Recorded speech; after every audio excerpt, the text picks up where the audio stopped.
Remember we said back here that an action potential is a fast reversal of charge and a massive but brief reversal. Okay? So, in order to happen, it needs to reach a certain threshold, kind of depolarize, come closer to zero, reach a threshold that goes, whoa, okay, fine, we're going. Yeah, question? Okay. And then it will it'll come back and hyperpolarize back down here. Okay? So, let's take a look at how some of this is going to work. Okay? It's going to work through things called graded potentials. Okay? So, remember I said things are going to come up, there's a certain threshold that has to be reached to actually fire the action potential. So you have to have these little depolarizations, okay? These graded potentials, okay? So we want to see this ultimate result of this action potential, okay? But things need to happen to make that happen. Okay, so these graded potentials happen because the sodium channels that were blocked by gates, they start to open. And when those sodium channels start to open, what's going to happen? Sodium's going to rush in. Sodium's going to rush in. Why? Because the gradient. What gradient? There's two different gradients. Isn't there less sodium inside and there's more outside? What's the name of that gradient? Concentration gradient. Ah, okay. Gradient is lower in the cell, and then the electrostatic is also in the negative, so the positive ions are going to go in. Yeah, so basically there's a huge driving force of sodium that wants to rush in, right? And so those ion channels are going to open and sodium is going to come in. If sodium comes in, that's going to make this measurement become a little bit more positive, won't it? Okay? When it's a little bit of sodium, it's going to be a little bit of a change in our potential. We call it a graded potential. Okay? Then, what's going to happen? Okay, you're going to have, once the action potential happens, it's got to come back down. And eventually, we're going to see this in more detail, but I'm just giving you sort of a heads up.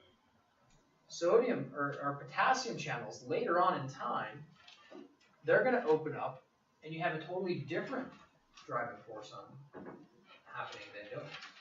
Concentration is very, very different. Now, the potassium wants to rush out. So potassium is positive charged, right? And now it's leaving the cell, which means our measurement of positivity is going to drop as it rushes out of the cell. Okey-doke. Let's see this in a little bit more details. So here's our two heroes of the action potential, Hodgkin and Huxley. Okay? And this is what they initially graphed in some of their first papers. Okay? So a little graded potential here, a little bump, and then it reaches a certain threshold, it fires. Now you have the sodium channels open. Okay, they're unlocked. Positive charge rushes in from sodium. The cell goes, whoa, that's a lot of positivity in here. We need to fix that. Potassium goes, yeah, I need to get out of here. Potassium starts to efflux, so it starts to leave, go away. And as it does, it brings that positivity of the cell back down, and it resets. Okay. Elegant, huh? 1939. Yeah. Yeah, no calculators. They calculated this all out by hand. And so here's these things that we've talked about. Okay? You can have these little depolarizations, these little graded potentials that can be depolarizing or hyperpolarizing. Okay? So you have some positive charge, so a little bit of sodium bumped into the cell, a little bit more sodium bumped into the cell. Whoops, a little bit of chloride, because it's negative, remember that? Okay? So chloride can inhibit a cell from fire.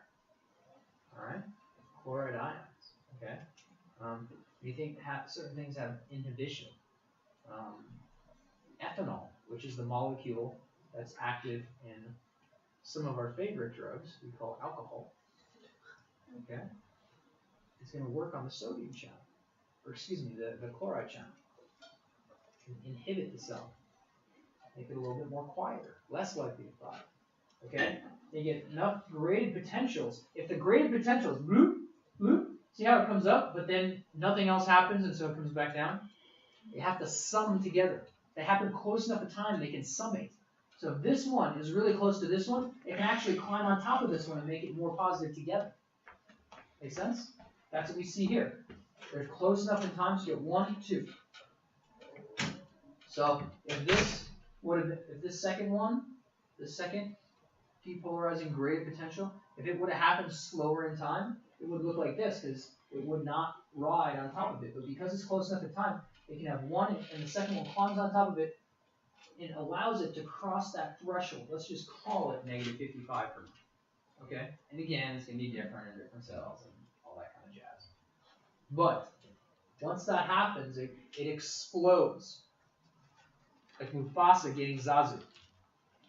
Now, they've compacted all this energy together, and now it can go rackets up. Okay? That brief, rapid change in polarization. And then, of course, it comes back. You know? Sound good? All right. So we can have these things, our hyperpolarizations and our depolarizations, and they're going to lead to things that we call IPSPs and EPSPs. Okay? So if we have a depolarization, like this, all right, you're hanging out, depolarize that signal, right? Right? It's going to be excitatory. Okay? That excitation is right. It's going to be closer to 0. Right? So it's a we measure this in the cell after our ions influx, right? Because that's what's changing our measurement. So that means we're in the postsynaptic cell, which means it's an excitatory postsynaptic potential. Does that make sense? Huh? Hyperpolarization. That's supposed to be depolarization? Did I just say hyper? You just have hyper on both of them. Oh, no. It's So like, hyper. so hypo is the same as Okay. Yeah, tricky, huh? Very tricky. What's a hypodermic needle? Just think about it. What is dermic? Skin. Skin. What's hypodermic needle?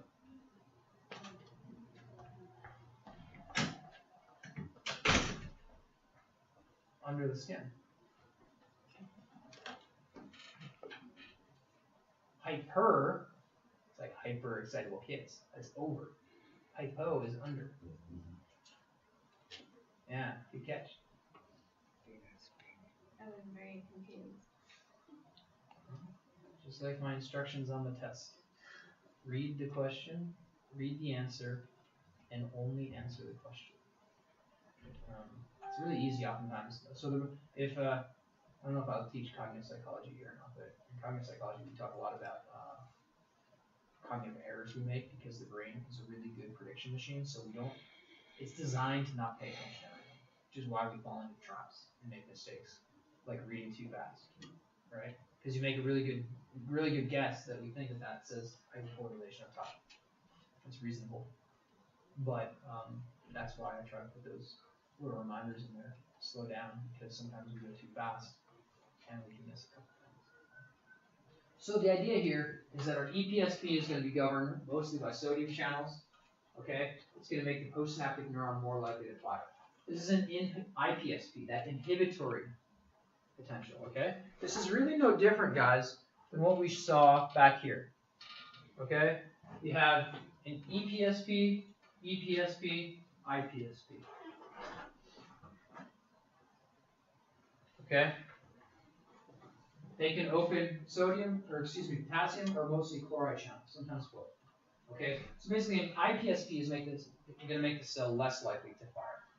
Okay? So these are like the little angel and devil on your shoulder. Okay? One's whispering, telling you to be quiet, and the other one's telling you to be louder. One's telling you to be more excitable, and the other telling you to be more inhibited. Okay. All right. So that's that. And so we talked about that signal, and particularly note that the size of it is going to basically mirror the magnitude of the stimulus. Okay, so you have a big stimulus coming in, that potential is going to be bigger. You just have a little baby stimulus coming in, that potential is going to be small. Okay, and so you're going to have this proportional change in potential that's going to be graded as a response to that relative size of the signal. Make sense? And you'll also see them referred to as local potentials, because this is referring to the spatial organization. So where on the dendrites or cell bodies membrane does that graded potential happen? Well, it's going to be that membrane potential, that graded potential, is going to be largest right at the spot of where it happened. And as it spreads further away, it's going to diminish and be smaller and smaller and smaller. Does that make sense? Okay. So that tells us that the potential is local to the area that it came from. Make sense? Yeah? Okay. So local. Okay. Okay, so we talked about that idea of crossing threshold. That's what this talks about here. And we'll just visualize that here. So you have some graded potentials happening. Okay? Here we have our cell resting membrane potential here. We're going to have an IPSP, it's going to hyperpolarize. If we have an EPSP, it's going to depolarize. Okay, it's going to come closer to our line here, and we'll see our threshold for fire. Okay? So you have a little baby positive EPSP. Another one comes. Another one. Boom. It crosses threshold. See that again? 1, 2, 3. Cross threshold. There. They summed over time. They were close enough in time and close enough in space on the membrane with local potentials to exceed the threshold and led that cell to fire. Okay? Now, again, we look at some information called spatial summation. Okay? So we talk about impulses can come in at different locations and they can sum if they're close enough. But they can also come together in temporal summation. So they can come in the same spot, but in boom, boom, boom. 3 temporal sequences. Fast, fast, fast. To cross threshold. They can also come in at the same time, but one signal at the same time in 2 places. If they're close enough, they can spatially summate to cross threshold. So there's 2 ways to cross the threshold in elicited and action potential. Those graded local potentials can summate in our 2 ways. 1 temporally and 2 spatially.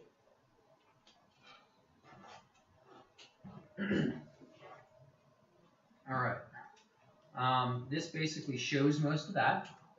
And what's useful in this demonstration here, okay, is that it shows that the magnitude of our hyperpolarization is related to the magnitude. This is injection of charge. See how these are squares? That means it's a robot controlling that. Nature doesn't work in squares. This is us using a stimulator. We're stimulating. We're sending that positive charge in, or in this case negative.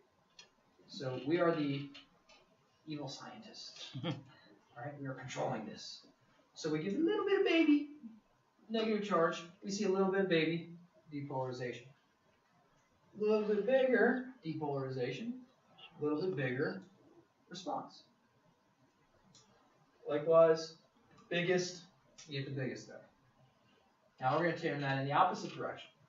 Right? We're going to be like Bill Murray last class. Right? Ratchet up that electrical stimulation. Remember that when he was buzzing that guy? Okay. So you start with just a little bit, like his movie started off with. Okay? And you get just a little bit of a depolarization. Then it goes away. Because it gets flatlined again. Then we have a bigger injection of charge. We have a bigger response, but it's not enough. So the cell returns back.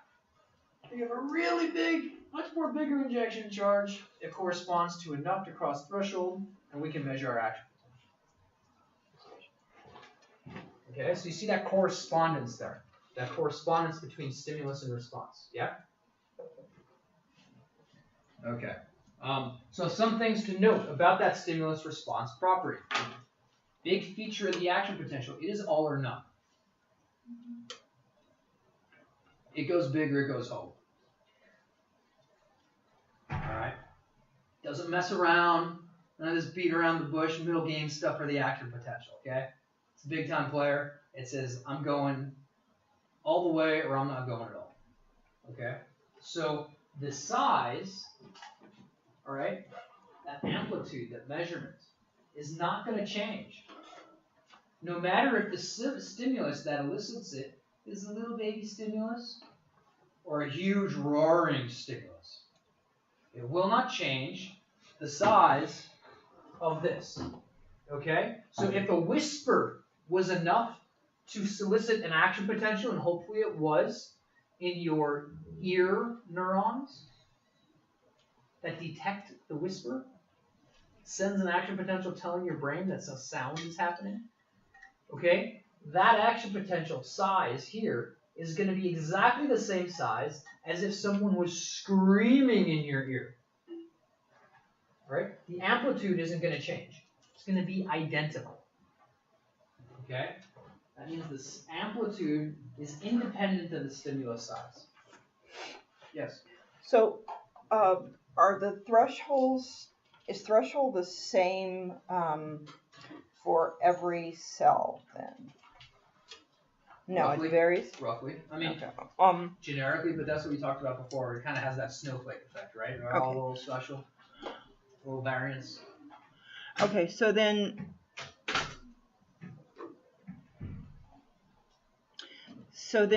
the signals coming in from other cells, are those all the same strength? I mean, they can be temporal or spatial, and they can add to each other, They're but not the same strength. So different cells can give you different strengths of signal coming in. Yep. But they're all going to be translated into the same magnitude response. Okay, so you could have one cell hitting another neuron that activates Does every it. person you know whisper to you? No. Does every person you know yell at you? No. Just your PI? Yes, just my PI, yes. Okay, so Good. All right. But okay. so right, so it's kind of that straw man argument again, right? Not everybody whispers, not everybody yells. Okay? Some give small signals input, others give large signals input, other people are somewhere in the middle, and we just talk, right? And so, of course, the system is going to have different situations where some inputs are large and some inputs are small. But if any of the input is enough to solicit an action potential, it will give you the exact same response no matter what. It will not be bigger, it will not be smaller. Now, how will you know if it is a screaming PI who's mad at you? Hopefully your PIs don't scream at you. Or if it's a very, very, very little timid, shy whisper of somebody asking you out on a date very timid and sheepishly. In which case, probably don't go out on a date because you want somebody with more confidence. But maybe you like that. Maybe that's cute. So maybe say, sure. But how do you know if it's somebody screaming or whispering? There's other things that, like other factors, right? Negative. If it's measured by an action potential, you can't. No. Negative. Multiple action potentials. Yes, we already talked about this. Frequency, patterns. The higher magnitude, the scream is going to have a bunch of action potentials go bop, bop, bop, bop, bop, bop, bop.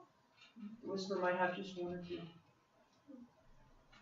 That is how you're going to decode some of this information. But it will also, as you mentioned, contextually, you'll have other signals that are co-occurring from other places. Maybe both ears will hear the loud scream. Or maybe only one ear will hear the whisper.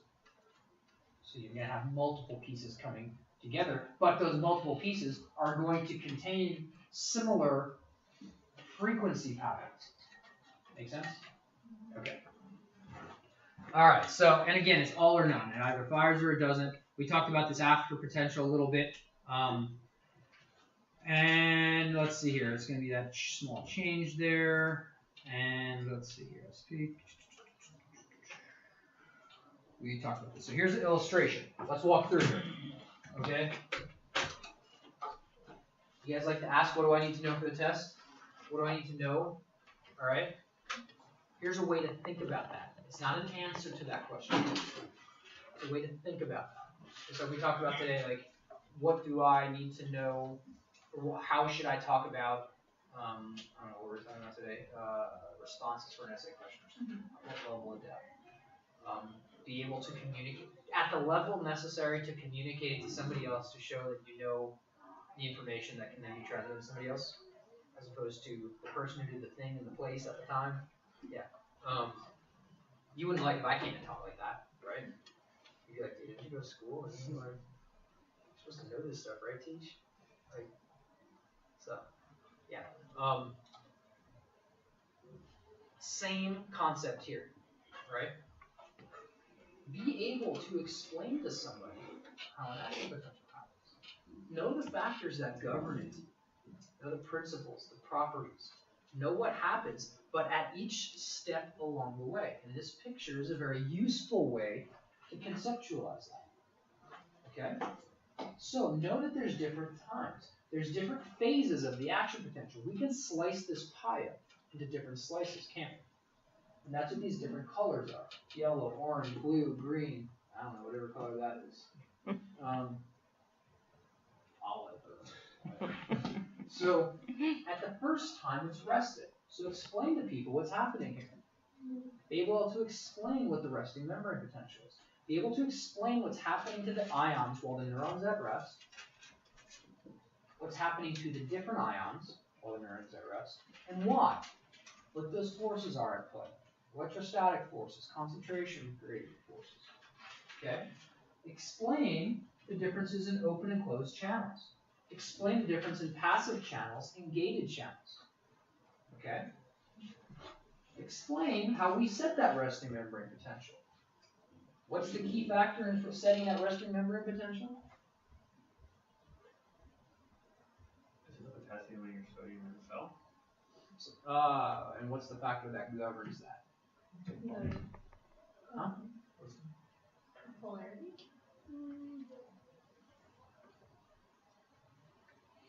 Who's minding the children? Oh, that guy, the ion pump, potassium. Yeah, sodium potassium pump. Right?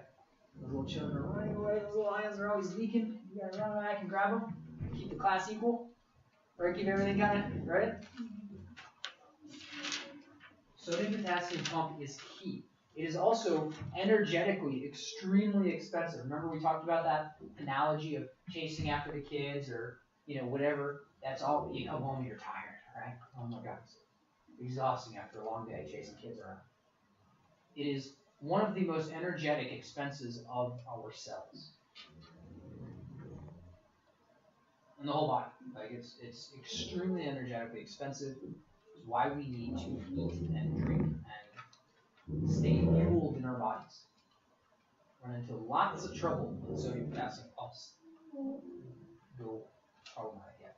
So, I don't know if this has to do with it, but my dog used to have seizures and it was a potassium imbalance. So would this have something to do with it? It can. Not all seizures are due to that, but when you have disruptions in the sodium potassium pump, you can have seizures. So, know what's happening here. Now, something changes. Know why this might change. This is a depolarization, isn't it? Know why things might be depolarized. About EPSPs and IPSPs, we have spatial summation and temporal summation. Okay, but know what's happening in what we call the channel kinetics, which is what's happening in the channels. Okay, so now you've got these closed, gated channels. Okay, but we've also got positive charges starting to work through here. Okay, so we start to have this situation happen. Okay, you have influx of positive charge, just enough. Okay, and as you're starting to move across time, know what's happening here. Know why you have this massive reversal of charge. Know what's happening in channel kinetics. Now these gates that had been closed, here they now open. Because this gate opens, our sodium can rush in. Our sodium is rushing in, driving bringing all their positive charged ions from the outside, rushing into the party on the inside. Right? Now they're all in the party on the inside. So when we measure all these positive charges on the inside, this measurement ratchets up. Then of course, right, it changes. Okay? So we reach a reversal potential and it starts to come all the way back down. Now, okay, we start to have these potassium channels open. Okay?